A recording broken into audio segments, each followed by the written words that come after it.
Cross the rainbow bridge of Asgard, where the booming heavens roar. You'll behold in breathless wonder the god of thunder, mighty Thor. Egghead News. How much is that doggy in the window? How much is Thor's hammer? It's 2022. That's right. Egghead News is back. The Marvel Cinematic Universe has had a great year. That's right. Spider-Man No Way Home has broken all records, jumped into the top 10. But now, after Doctor Strange in the Multiverse of Madness, we have another movie. And by all accounts, it's just as important as the preceding movies that preceded it. That's right. Thor, Love and Thunder. This one's big. Man, I feel like a kid on Christmas morning. I remember running home after school to catch Marvel Men on your local Channel 11. That's the need. Could this be it, kids? Can we finally see the mighty Thor, the MCU's Thor, in all his power and immortal glory? That's right. And the introduction of Hercules. Across the Rainbow Bridge we go with Taika Waititi's sequel to Thor Ragnarok. Egghead News takes a look at Thor, Love and Thunder. All right, boys and girls, this is the part of the video that I love to tell, but we are now issuing this warning. We do not know and will not know if any of the events in Thor and Love and Thunder will be affected by Spider-Man No Way Home, the Loki series, or Doctor Strange Into the Multiverse of Madness. With that being said, we are now in compliance with fair practice. Ha ha! How many other video podcasts would tell you that they're trying to be fair? But anyway, as you guys can see, we're trying our best to give you a little historic montage of Thor in all Thor movies that he was particularly the lead in. That's right. I'm not excluding the Avengers. The Avengers is very important. You'll see at the end of this video that we did include footage from Avengers Endgame. But with Thor, Love and Thunder on the horizon, we think it's very important that we stick to one timeline, and that timeline should be Thor's solo adventures in the MCU. Okay, guys, let's replay it. How does it go? The first Thor movie was okay. I guess that's a 7.5. The second Thor movie, Thor the Dark World, is where everything boop the bed. That's right. No one liked that movie. Why?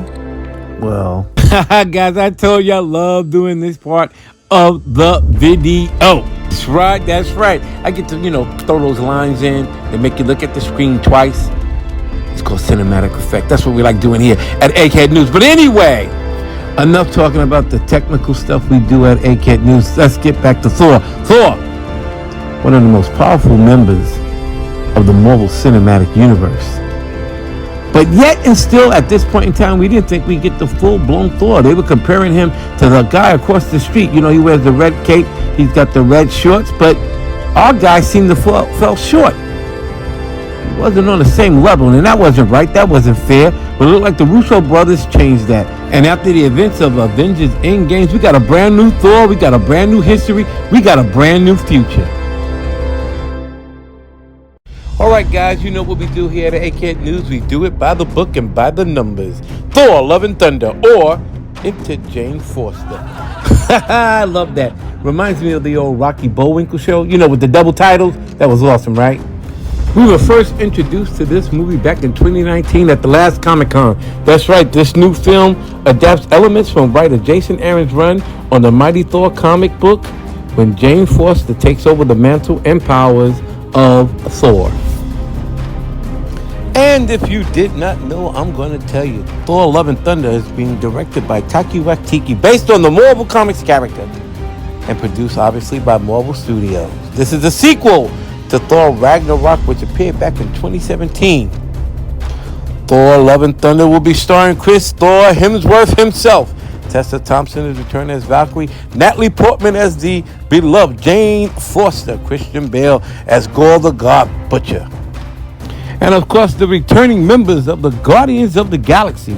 We got Chris Pratt, Palm Clementeff, Dave Bautista, Karen Gillan, and Vin Diesel. Surprise, surprise, Marvel has really become the studio of nostalgia. Kevin Feige was smart enough to do it with Spider-Man No Way Home. He's also smart enough to do it with Thor Love and Thunder, returning in her role as Lady Sif. That's right, Jamie Alexander is back. That's a beautiful thing. I think that's going to be another tearjerker. We might get a little wink. And on top of all of that, the cherry on top, we have Russell Crowe coming in as the almighty Zeus. That's right. The Marvel Universe is opening up mythology. Maybe we'll see Hercules. We don't know. But you can be rest assured, fellow eggheads, that Egghead News will be on top of the game and on top of the story. We will let you know as soon as we know, because that's the way we do things around here. So, Thor, Love and Thunder, we're looking forward to this. See you soon.